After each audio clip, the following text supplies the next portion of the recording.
Chicos, ¿qué tal? ¿Cómo están? Reciban un cordial saludo.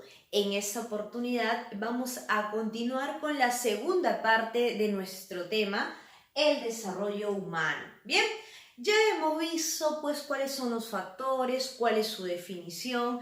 Ahora nos corresponde ver tres etapas muy importantes dentro del desarrollo humano.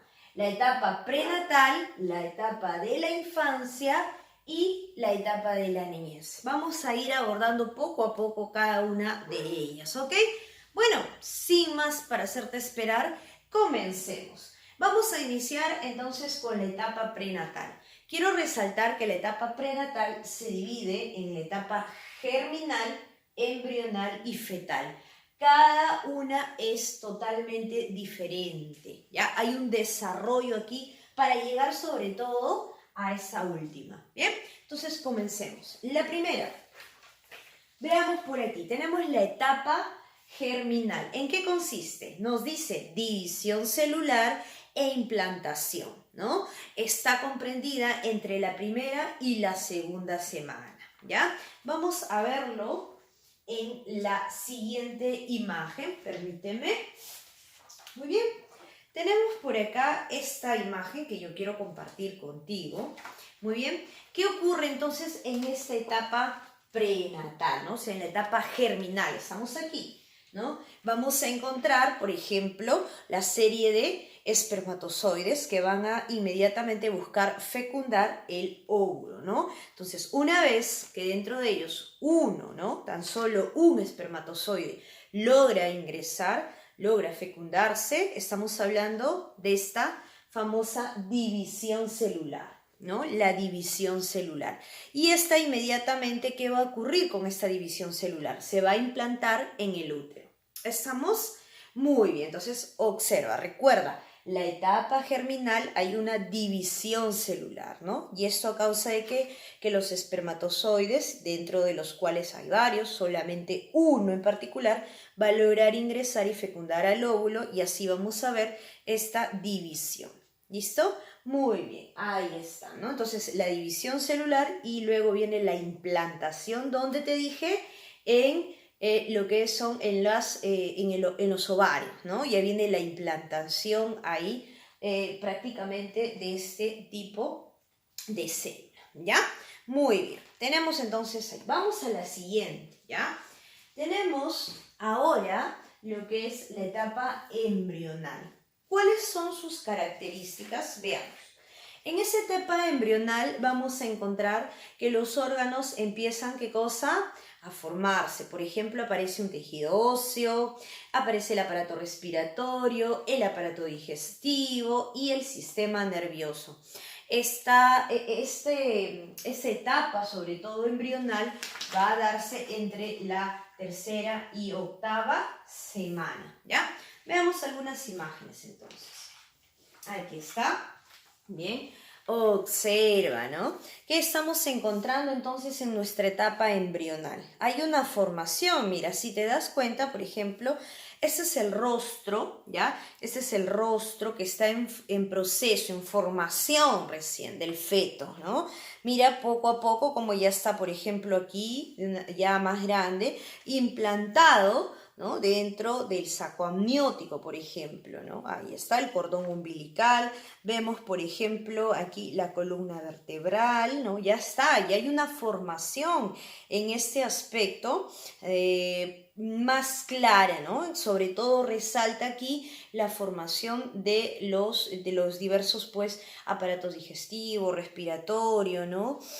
Por ejemplo, aquí también, ¿no? La formación, en ese caso, del esqueleto, ¿no? La parte el calcio empieza a consolidarse y va formando esta característica, ¿no? Ahí está. Entonces, mira, para que tú observes estas imágenes, ¿no? Cómo viene a ser esta etapa embrional. Ahí está, ¿no? Ya se está desarrollando, se está formando prácticamente, ¿no?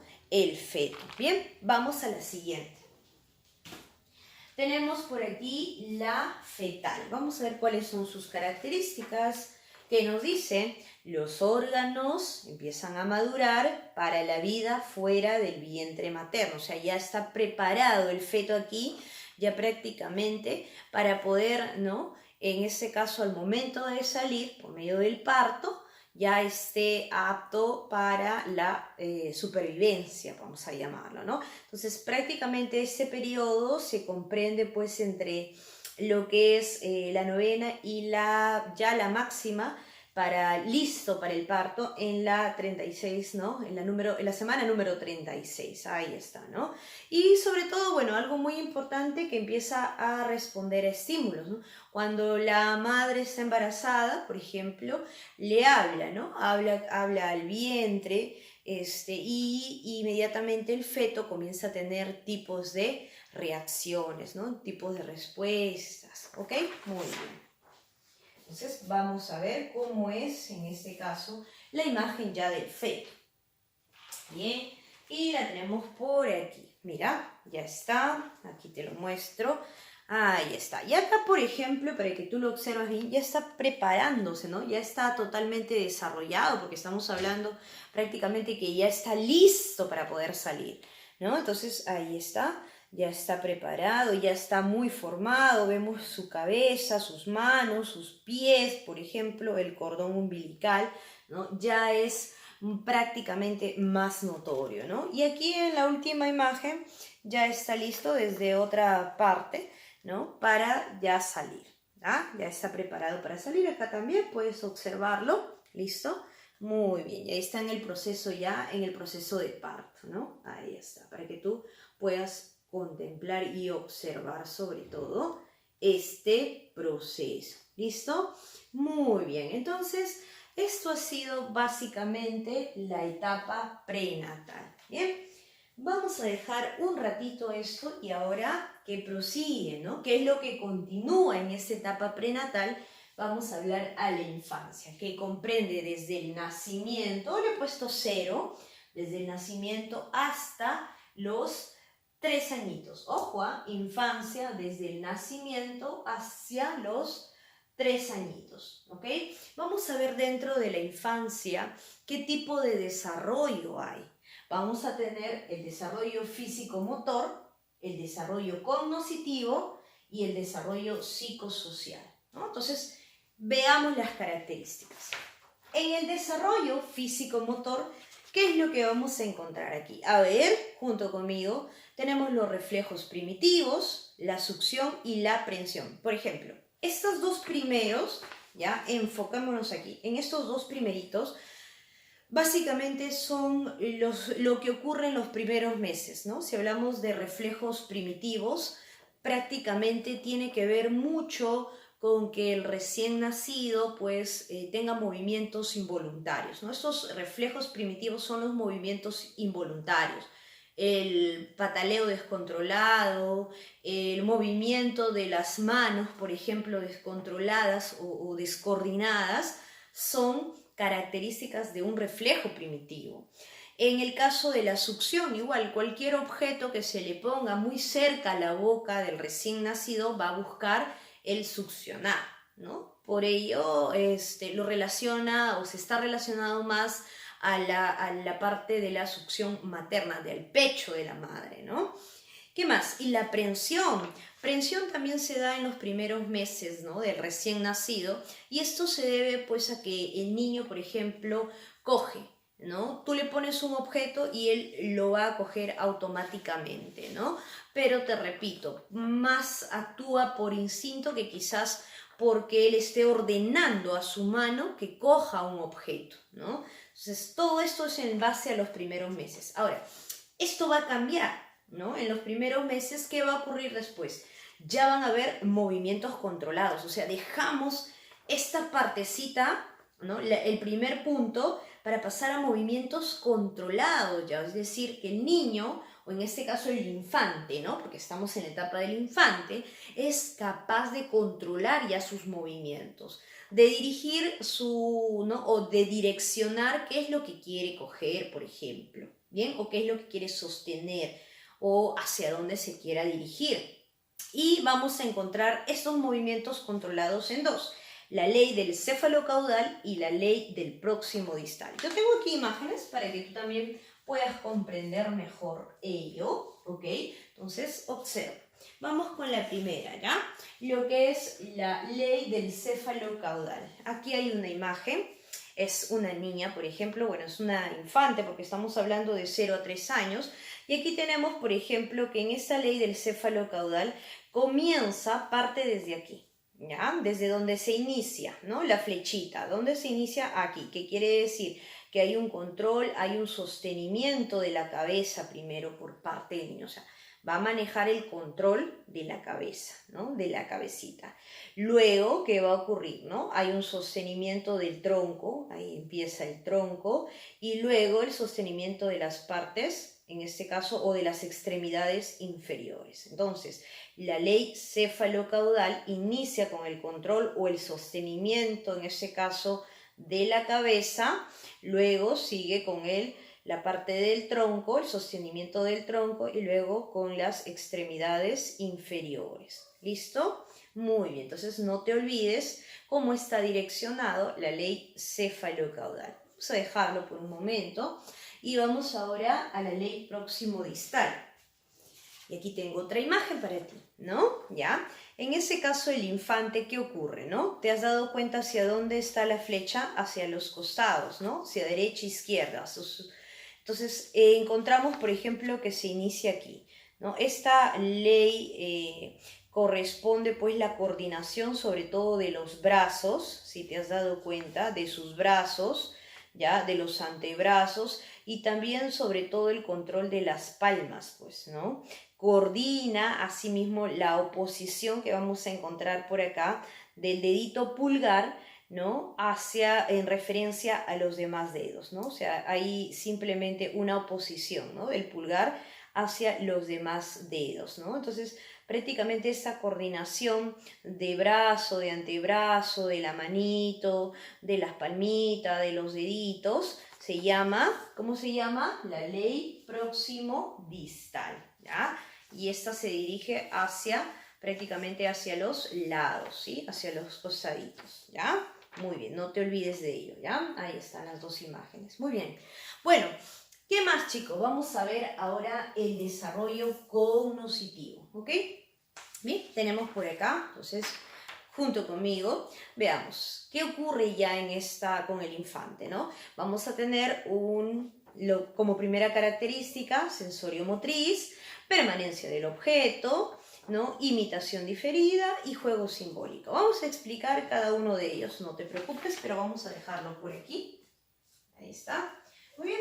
Cuando hablamos, por ejemplo, de un desarrollo cognoscitivo, tiene que ver básicamente esa parte, ¿no? Cognoscitivo, ¿ya? ¿Qué va a ocurrir? Dice en este caso el desarrollo sensorio-motriz. ¿Qué nos quiere decir eso, no? Es aquí cuando el infante prácticamente ya empieza por medio de los sentidos a tocar los objetos que están a su alrededor, ¿sí? A tocarlos y a querer reconocer cada uno de ellos, ¿no? O sea, empieza a usar sus sentidos, sentido del tacto, el gusto, porque recuerda que si hablamos del infante de 0 a 3 años, todo automáticamente lo que coge quiere echarlo a la boca. Entonces se está utilizando el sentido, por ejemplo, del gusto, ¿no?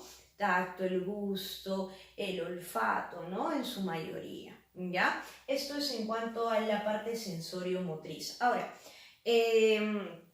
dentro de esta etapa, de este desarrollo, hay un personaje llamado Skinner, pues. Y Skinner y Piaget menciona que existe una permanencia del objeto, ¿ya? Piaget nos menciona que existe una permanencia del objeto. ¿Qué quiere decir permanencia del objeto? O sea, en ese caso, que el niño prácticamente se concentra en el objeto que tiene y a pesar de que podemos esconder ese objeto, ¿no? Él va a ser capaz de recordarlo, pues, de tenerlo presente a pesar de que alguien se lo escondió, ¿no? O sea, yo le escondo el juguete a alguien y este infante va a saber que sigue ahí, ¿no? Que yo lo tengo escondido. Entonces, A eso se refiere cuando habla Piaget con respecto a la permanencia del objeto, ¿ok? ¿Qué más? Hay una imitación diferida.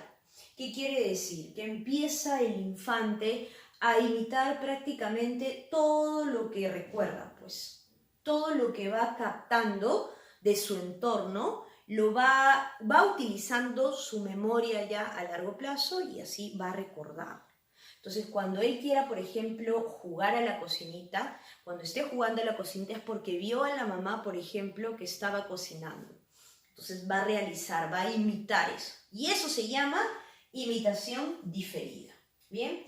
Y por último, el juego simbólico, ¿no? ¿Qué quiere decir? Es cuando a los objetos que el infante coge, por ejemplo, puedo coger quizás un lapicero, ya, yo soy un infante, sostengo un lapicero y, o un plumón, para que lo entiendas mejor, ¿ya? Yo tengo entonces por aquí, ¿no? Yo soy un infante, sostengo este plumón e inmediatamente empiezo a jugar con él, a imaginar que tiene superpoderes, a imaginar que vuela, por ejemplo, ¿no? Aquí está, lo estoy haciendo volar, ¿ya? Entonces, eso es un juego simbólico, ¿no? Al objeto yo estoy añadiéndole como que básicamente algo más creativo, o sea, está utilizando básicamente aquí el infante o predomina sobre todo la imaginación. Predomina la imaginación. Todavía aquí no hay uso de la razón en sí, todavía, ¿no? Aquí en esta etapa predomina más la imaginación, ¿ya? Muy bien, continuamos entonces ahora con el desarrollo psicosocial. ¿Qué ocurre en esa etapa? Tenemos lo siguiente. Confianza versus, a ver qué características hay, desconfianza, ¿no? Autonomía versus vergüenza y duda, y la conciencia de sí mismo, ¿ok? Entonces vamos a ver cada una de ellas, vamos a dejarlo por aquí, y veamos, ¿no? Cuando hable en este caso de confianza y de desconfianza, ¿a qué crees que se refiere? ¿No? El infante, en medida que pasa pues mucho tiempo con la mamá, va a sentir pues ¿qué cosa? Confianza, seguridad, apego, ¿no? Hay un apego ahí. Pero también va a sentir a la vez, ¿no? Por ese apego que tiene, desconfianza de cualquier otra persona, ¿no? Alguien que quiere acercarse a él, entonces inmediatamente resalta esta característica, que es la desconfianza, por ejemplo. ¿Bien? Ok, ¿qué más tenemos por acá, no? Nos dice autonomía versus vergüenza y duda. Ya. Ok, el infante también empieza a buscar ser, pues, de cierta manera más independiente, ¿no? A buscar ser más autónomo, ¿ok? Entonces va desarrollando a su vez también, ¿no? Por algunas cosas que él realice, va a estar acompañado de la vergüenza y de la duda, pues, o sea, va a afrontar este tipo de situaciones, pero esto va a generar, ¿sabes qué cosa? Va generando la voluntad, ¿no? Voluntad, ¿ok? Muy bien. Y el último, la conciencia de sí mismo. ¿Qué quiere decir esa última característica? Que aquí, por ejemplo, el infante empieza a observarse quizás a un espejo y contemplarse, pues, que es diferente, ¿no? Que es diferente a los demás en cuanto a algunos rasgos y, pues, por ello responde inmediatamente o se identifica con su nombre, pues. ¿Estamos? Muy bien, a eso se le llama conciencia de sí mismo. Muy bien, vamos a la siguiente etapa. ¿Cómo se llama? La etapa de la niñez. Esta etapa de la niñez está comprendida por la niñez temprana y la niñez intermedia, ¿ya? La niñez temprana, que ocurre de los 3 a los 6 añitos, y la niñez intermedia de los 6 años hasta los 11 años, ¿ok? Vamos a ver igualito, ¿ya? Cada una dentro de esta etapa, cada una de estas características, ¿no? Su desarrollo, para que lo entiendas, desarrollo físico-motor, su desarrollo cognoscitivo y su desarrollo psicosocial. Lo mismo para niñez intermedia, ¿ya? Entonces aquí lo he, por una cuestión de espacio, lo he simplemente colocado ahí las primeras iniciales, ¿bien? Veamos entonces niñez temprana, desarrollo físico-motor, ¿ya? ¿Cuáles son sus características? Aquí está. Hablamos de que ya en el niño, por ejemplo, se habla de lateralidad y de habilidad motora fina, ¿no? ¿Qué quiere decir? Vamos a colocarlo aquí. Dos características, ¿ok? En el caso de lateralidad tiene que ver ya con que el niño distingue o se va a distinguir rápidamente cuál de los dos lados utiliza más, o si va a utilizar la derecha o utilizaría la izquierda, ¿no? Ya se puede notar prácticamente ahí. Y hay el uso, ¿no? Con cuál de ambos puede quizás realizar mejor diversas acciones, ¿ok? En el caso de habilidad motora fina, hablamos que el niño ya dibuja bien, ¿no? Dibuja mejor. Estamos hablando, pues, ¿no? 3 a 6 años. Sabe, pues, cómo llegar quizás a poder subirse la casaca del cierre, ¿no? Entonces ya hay una coordinación prácticamente entre lo que hace. Y a eso se le llama habilidad motora fina. Bien, vamos con lo siguiente, ¿no? Su desarrollo cognoscitivo. ¿Qué características hay ahí? Bueno, encontramos el animismo, el artificialismo, egocentrismo y el monólogo. ¿Ya? Veamos estas características. Voy a dejarlo por acá. Y tenemos, por animismo, vamos a hacer referencia a que el niño aquí empieza a mencionar que pues, los objetos de cierta manera tienen vida, ¿no? Por ejemplo, decir que este plumón, ¿no? Está hablando conmigo, me ha dicho, ¿no? Hay que hacer algunos dibujos o hay que jugar, ya. Eso es animismo, ¿no? Prácticamente darle vida a los objetos. ¿Ya? A los objetos, claro, inanimados. Ese es un objeto inanimado, ¿verdad? Muy bien. Artificialismo quiere decir el niño empieza a asumir de que todo lo que está a su alrededor, su prenda, por ejemplo, este plumón, ha sido creado por el hombre. Eso es artificialismo. El sol creado por el hombre, las plantas, los animales, ¿ya? A eso le vamos a llamar artificialismo. Egocentrismo, ¿qué quiere decir? Que el niño prácticamente aquí es egocéntrico, que no se coloca todavía en la posición de los demás, ¿no? No comprende la situación ni el problema de los demás, ¿ya? Egocentrismo. Y monólogo, pues prácticamente al momento de jugar, por ejemplo, imaginemos, yo tengo acá dos figuras, ¿no? Yo soy un niño de esta edad, voy a jugar con ambos y les voy a dar vida, ¿no? Voy a hacer un tipo de monólogo yo en ambos, ¿no? Hola, ¿cómo estás? ¿No? Hola, ¿qué tal? Ya, eso es hacer un monólogo, por ejemplo. ¿Listo? Muy bien, ahí está. Vamos con el desarrollo psicosocial y aquí tenemos las siguientes características. ¿Qué tenemos aquí, no? Iniciativa versus culpa y identidad, en este caso, e identidad de género. Vamos a dejarlo por acá. ¿Qué quiere decir? La iniciativa básicamente nos habla, ¿no? Que pues el niño tiene esa capacidad de poder realizar por sí solo, ¿no? Ayuda o quehaceres del hogar, por ejemplo, ¿no? También siente culpa porque en muchos casos no sabe todavía diferenciar qué cosa es bueno, qué es malo, ¿no? Entonces, de cierta manera hay un grado de culpabilidad. Y la identidad de género, lo que ocurre es que ya se diferencia del niño y de la niña, ¿no? Nota características que son muy diferentes de las que tiene un niño a una niña. ¿Bien? Y bueno, ¿cuál es la última etapa dentro de la niñez? La niñez intermedia, que había dicho, de 6 a 11 años, ¿no? Lógico. Aquí vamos a encontrar dentro del desarrollo, ¿qué cosa? Físico, motriz, vamos a encontrar que hay un crecimiento que se hace más lento y hay una mayor destreza motora, ¿ya? O sea, el crecimiento va a tomar su tiempo, ¿no? Se demora un poco más y en la mayor destreza motora, bueno, de 6 a 11 ya realiza cualquier tipo de deporte, de actividad, corre más rápido, salta mucho más alto, por ejemplo, ¿no? Entonces hay mayor destreza, ¿no? Para realizar cualquier tipo de actividad que involucre pues movimientos o su cuerpo, ¿no? Vamos con el desarrollo cognoscitivo, ¿ya? Tenemos por acá que hay, por ejemplo, pensamiento lógico concreto y reversibilidad. ¿Qué quiere decir eso? ¿Ya? Veamos, voy a dejarlo por aquí. Quiere decir que aquí, por ejemplo, el niño lo que hace es operar mentalmente, ya realiza operaciones de forma mental, ¿no? Y puede contar, ¿no? Si hablamos de reversibilidad, cuenta no solamente del 1, por ejemplo, al 10, sino al contrario, del 10 al 1, ¿ya? Es una característica aquí en la niñez intermedia. Ahora, lo último, ¿no? El desarrollo psicosocial.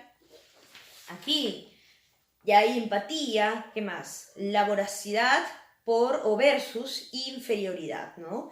Ahí está. Entonces tenemos empatía, en este caso, ¿qué vamos a encontrar por empatía, ¿no? Que quiere decir prácticamente que se pone en el lugar o en la posición de la otra persona, es mucho más solidario, ¿no? Más comprensivo, ¿ya? Y laboriosidad, pues, tiene que ver con que es mucho más, ¿no? En versus inferioridad, o sea, que se vuelve prácticamente más competente, ¿ya? Él empieza a distinguir que es más importante, ¿no? Realizar sus actividades académicas, quiere buscar ser mejor en cuanto a los términos académicos, ¿listo? Muy bien, chicos, eso es básicamente las 3 en este momento, solamente estamos viendo 3 etapas de desarrollo humano. Muy bien, ¿cuál es tu actividad? La siguiente, los ejercicios del número 1 al número 10 son para ti, ¿ok? Muy bien, chicos, entonces yo me despido de ustedes y nos encontramos en una siguiente oportunidad. Hasta la próxima, cuídense.